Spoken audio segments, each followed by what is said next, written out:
¿Cómo les va? Les saludamos con mucho gusto. Hoy vamos a tener una entrevista muy especial con el coach de los Carolina Panthers, Dave Canales, el quinto head coach hispano en la historia de la NFL. Jaime, estamos muy emocionados de hablar hoy con el coach Dave Canales. Solamente hay 32 equipos en el mundo y ser uno de ellos creo que tiene mucho valor. We ready? Check. Can you check your microphone? How's this? Good? During Hispanic Heritage Month, there's a lot of people that see you as an inspiration. Now, how can you inspire them to achieve whatever they want to do in life? Yeah. I mean, it started off with a dream from my grandparents. Hay nuevo entrenador de las Panteras de Carolina. Estamos hablando de Dave Canales. Mexican American is a unique expression. The blood runs right through these veins. Football is for everybody. Histórico también para esta organización, será el segundo coach hispano en dirigir a los Carolina Panthers. It's not a lot of people that has walked this road, and you one of them. I'm really proud of my heritage. I'm really proud to be able to represent Latinos everywhere.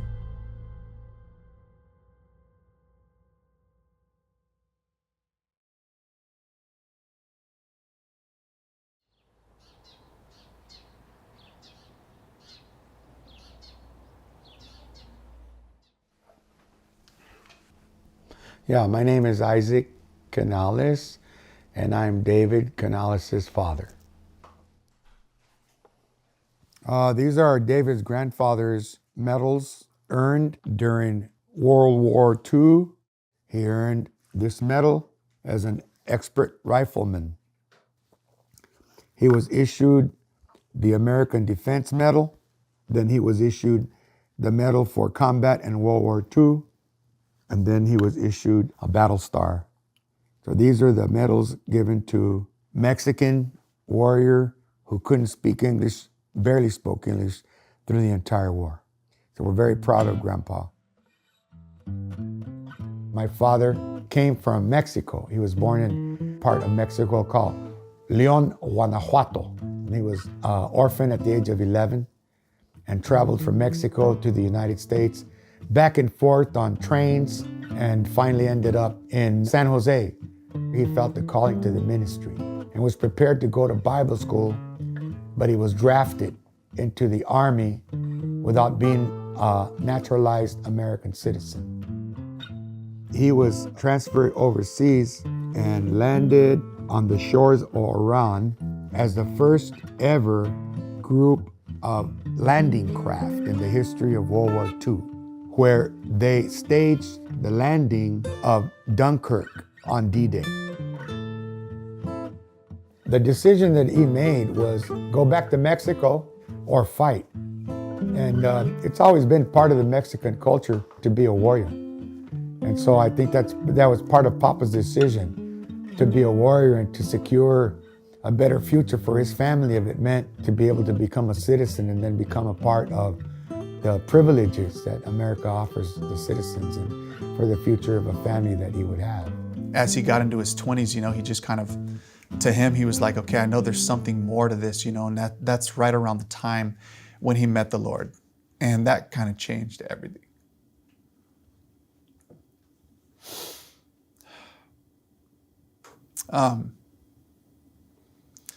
Because it just gave him a bigger view of life, a bigger appreciation for calling. It really just kept bringing him back to the gospel, back to the word, and then his dream became to become a preacher. Went to Bible school. After Bible school, was associate pastor, and then began Mission Ebenezer Family Church, which I took over 40 years ago, and then that church is now pastored by my oldest son, who is David's older brother. Amen. Aleluya. ¿Alguien puede decir amén? ¿Cuántos están gozando estar en la casa del Señor? How many of you are rejoicing to be in the house of the Lord tonight? Gloria a Dios. I'm Pastor Josh Canales of Mission Ebenezer Family Church in Carson, California.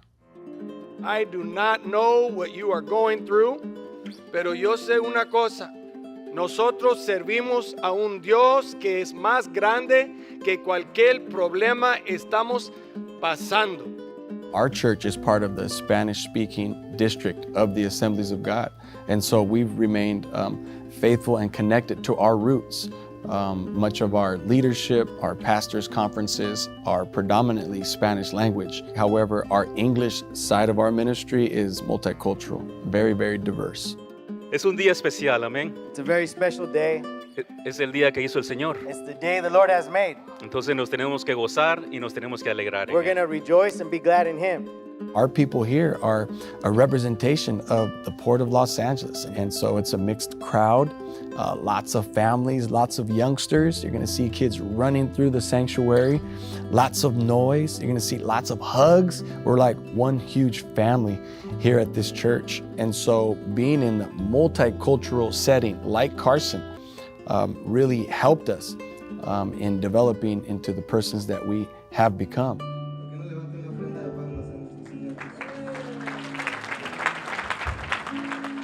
Davey was raised in church, which has always been a bilingual, multicultural experience for us.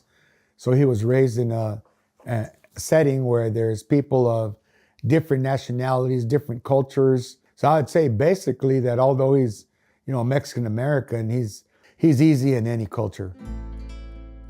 Dave's ability to connect, Dave's ability to get along with folks from all different walks of life, different cultures, different language has really been his superpower. I didn't speak much Spanish at all, neither did our youngest brother, but Dave actually began to speak Spanish with his buddies, and it would floor me to see David and how quickly he had picked up the Spanish language. Yeah, well, it started off with Sunday school, and everything we did when we were probably up until age 10 was all in Spanish. So we read in Spanish, we sang in Spanish. And so, it really just kind of enriched us that way, not just from a cultural standpoint, but practically speaking, to try to get comfortable and fluid with our Spanish and to be able to relate that way, it meant a lot. In high school, he started a multicultural club. Everybody was welcome, bar none. Anybody could come. And so basically it was just kids coming in and having fun together. Even though it was unique, it was not very strange to think that Davey would do something like that. And then so show that type of cultural leadership. I'm Mexican American, I think that way, and I feel that way. I don't look that way necessarily. That was a struggle, but it's always given me a chip on my shoulders that, okay, well, I gotta show you guys who I am then. I gotta show you what I'm about. I really feel like it's kind of been some of the fuel that's helped me to face great challenges and to say, okay, but if I can get my foot in here, I can show you what I can be about. There were some folks who would try to tell us about who we were, but one thing you could not deny is our last name is Canales, and the blood runs right through these veins, and we're proud to say that we are Mexican. We're proud to bear the name Canales. Tom Fears, Tom Flores, Brian Flores, Ron Rivera, and Dave Canales. That's the only Hispanic coaches in the history of the NFL. But that does resonate to you and to your family. Even saying that, I get the chills because, again, we feel represented with you. So during Hispanic Heritage Month, how do you feel with being in this list? Yeah, those are big shoes to fill, and I think that I think there's certain things as Latinos that we take pride in about treating people with respect, about all work is noble. My abuelita would say that all work is admirable. No matter what the job is, there's no job too little or no job too great. It works both ways. So for me, I come into an opportunity with courage, and with pride to say I can do it, or at least I can give it a good shot and try. I'm not afraid to try it, and also just as I started my coaching career and just the way as a coach you kind of start at the bottom and you have to do a lot of thankless jobs, and for me it was nothing. For me it was like, this is normal to me because my people, right. We take pride in work, and having a job, it means so much, and so that's just the heart and soul to me of what it means to represent Latinos as a head coach.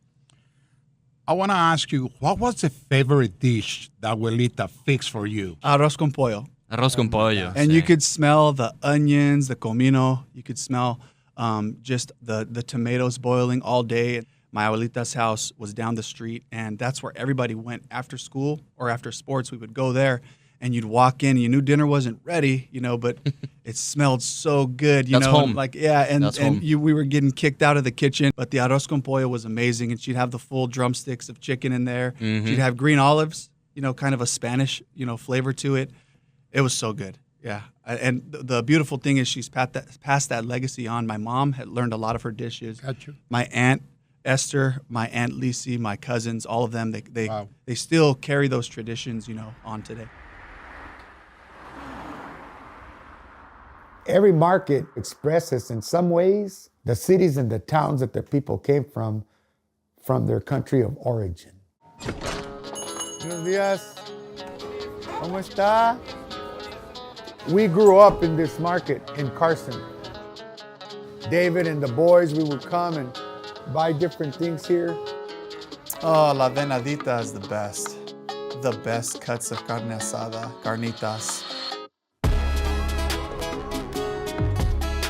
And everything you see in here is what Mexican people come to buy. These are all the Mexican hot sauces. It's Cholula, Tapatio. See this banana right here? That's called plátano, macho, which is a little tougher, but they're good. Yeah, like plantains. The smells of the market mixed with vegetables and meat in the background, people speaking Spanish and yelling one another from the back of the meat market to the front, saying hello. Buenos días. No hay de qué, gracias. It was like a concentration of your culture.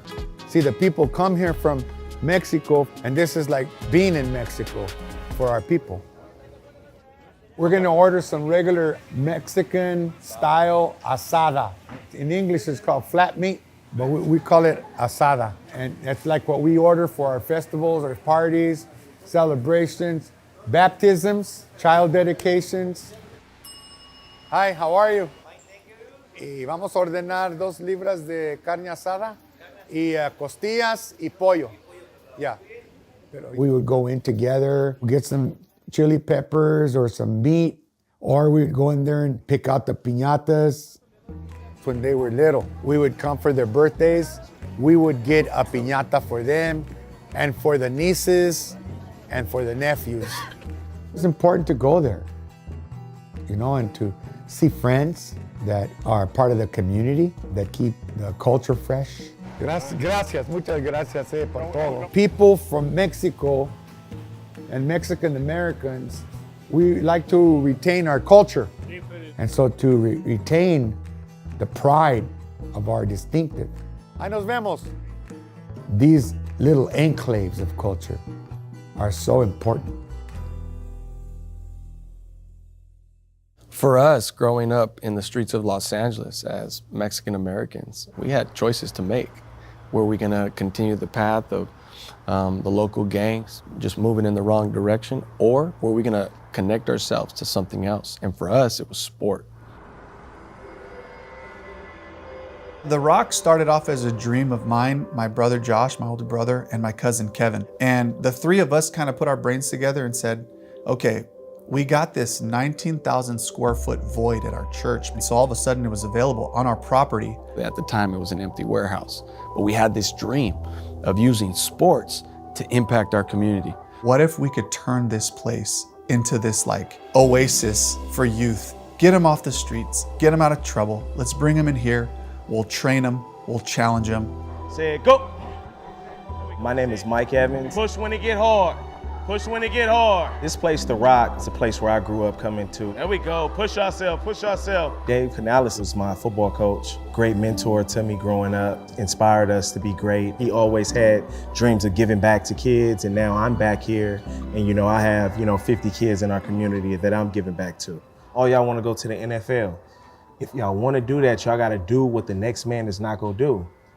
All right, so to get to where y'all need to get, y'all got to do the extra, and y'all got to put it all on the line. Be a head coach in the NFL is great, and also for the kids to see that, It's really inspirational because if he could start here and make it to where he is now, I know that if I put in the work he did, I know I could reach where he is at right now. Yeah, he's a hero. He's a model to all the kids. What does that mean? Is this, if he can do it, I can do it. And that's how David postures it. You can do it. So let's continue to push ourselves so we can be great. Because that's the goal. That's why everybody here, right? Yes, sir. All right. So let's lock in.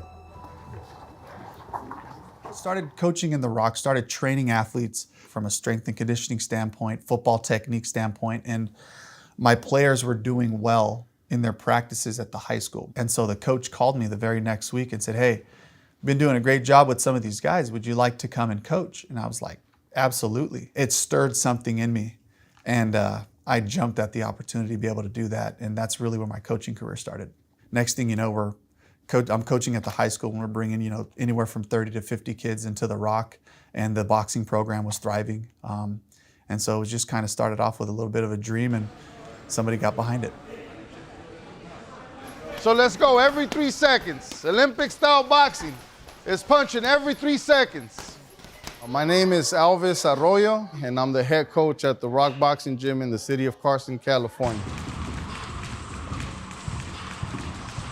This space is provided by the Canales family. They've been here for a long time, man, and it's always been for the community to keep the kids out of the streets, out of gangs, out of drugs, out of jail, and out of the grave. Remember, if you stay ready, you don't have to get ready. And whatever you put in is what you're gonna get out of it. Mexican boxers are known for their aggressive style of fighting, and you can see that here in our gym. Double jab, straight hook, go, boom, boom, boom, boom, body.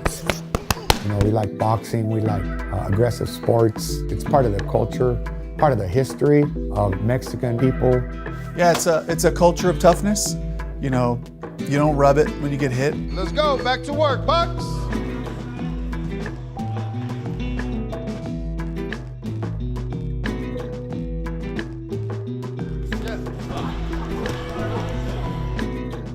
You gotta keep on pounding, but keep your hands up.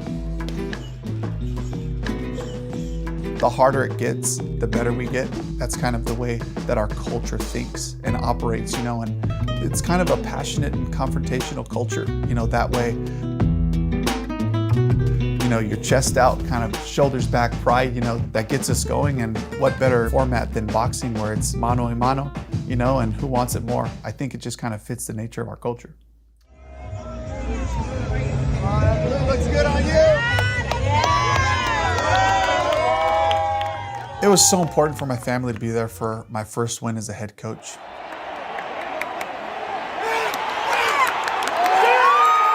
To see all of them on the sideline, just these full circle moments, just remembering all the practices, walking off the field, and my dad's there, hustling back from work to make a game.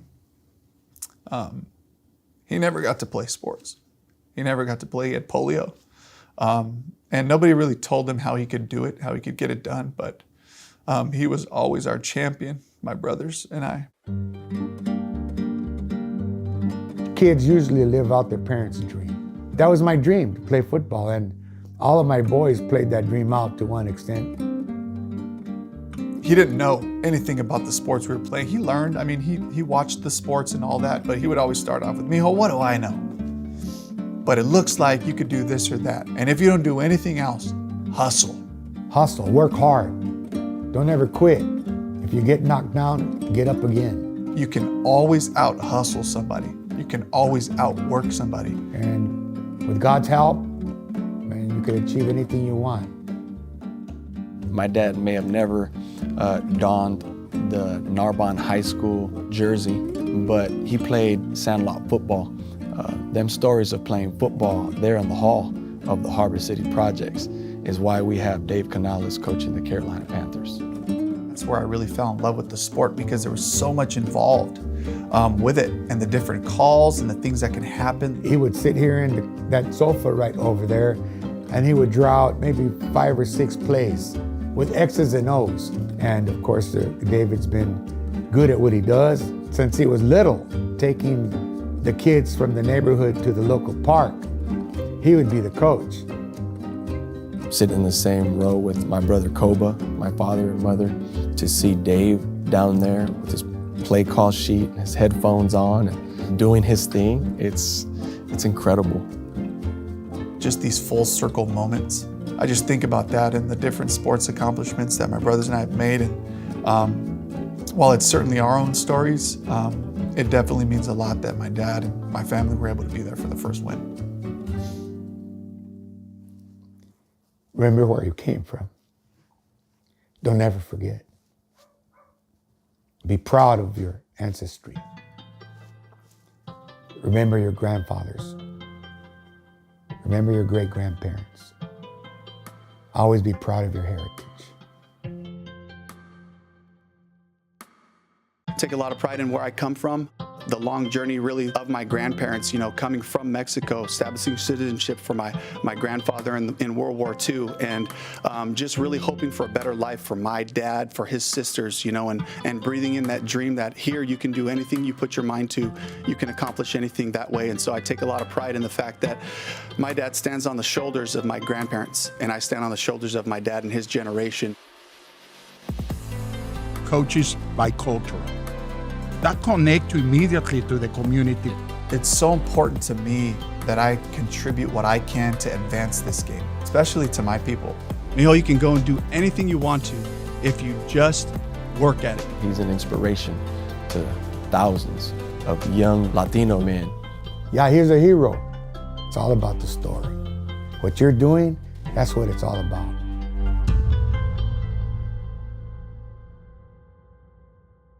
Palmas arriba. Yo sí le voy a los Panthers. Taca, taca, taca, taca, ta. Porque con la furia felina sí se puede. Thank you.